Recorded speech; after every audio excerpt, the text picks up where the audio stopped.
V rámci cezhraničnej spolupráce vznikla cyklostezka svätého Metodeje. Na slovenskej strane v obci Opatovce vznikla cyklotrasa do Trenčína s celkovou dĺžkou viac ako 4 km. Slovenskú aj českú časť cyklotrasy zdobí celkovo 10 umeleckých prvkov, ktoré sú tematicky zamerané na obdobie Veľkomoravskej ríše. Okrem športového zážitku máte tak k dispozícii aj kultúrny zážitok.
Trenčiansky hrad sa píši nad Trenčínom už od 11.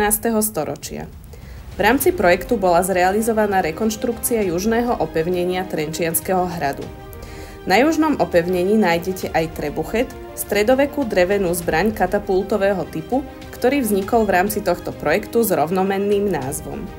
Zaujímavosťou je, že katapult trebuchet vznikol v spolupráci so žiakmi učebného odboru Stolár Strednej odbornej školy v Považskej Bystrici.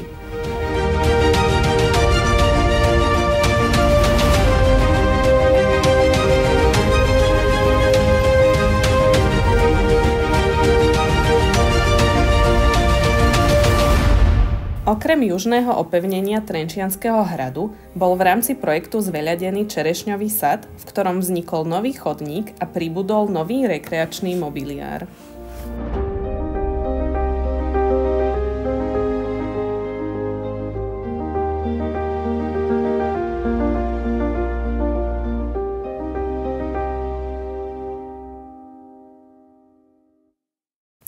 Chcete sa dostať na bicykli z Trenčianskeho hradu až na hrad Brumov?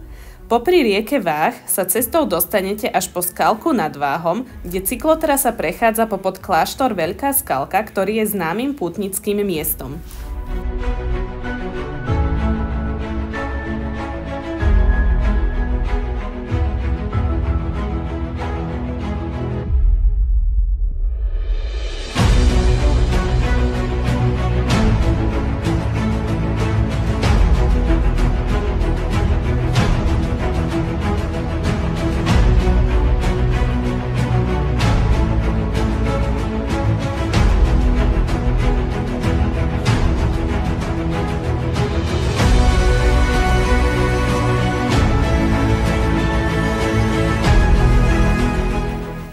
Králikov mlyn v Nemšovej je jedným z mála zachovaných mlynov v Trenčianskom kraji. Má viac ako 200 rokov, no napriek tomu sa zachovali pôvodné mlynárske stroje a zariadenie. V zrekonštruovanom mlyne sa oboznámite s minulosťou tohto miesta.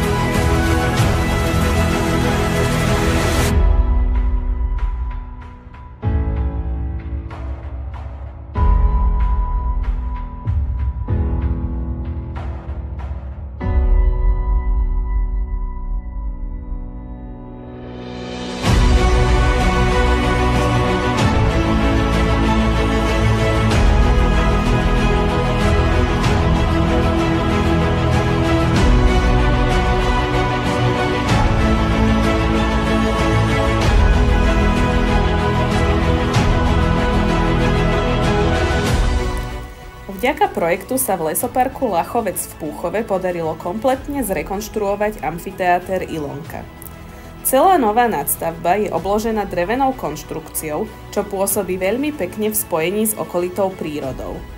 Amfiteáter Ilonka s výhľadom na prírodu slúži mestu Púchov na kultúrne vyžitie.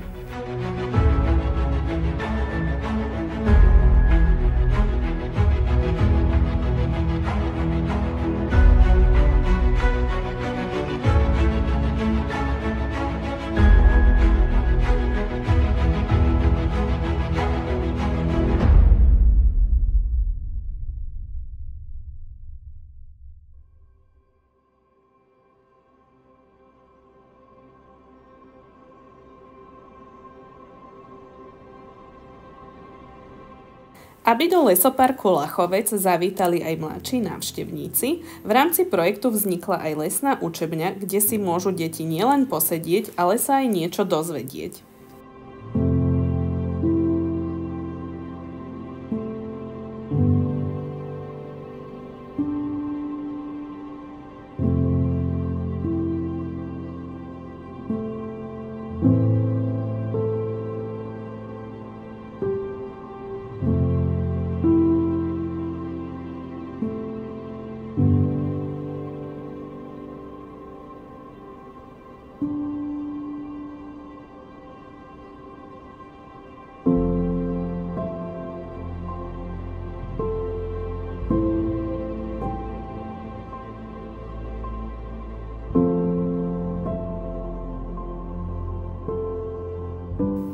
V obci Dohňany sa dá dotknúť cenného dedičstva prírody. Vďaka projektu vyrástol amfiteáter so zázemím pre účinkujúcich a pocitové chodníky, ktoré vás spoja s prírodou.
Pokračujeme v Zlínskom kraji.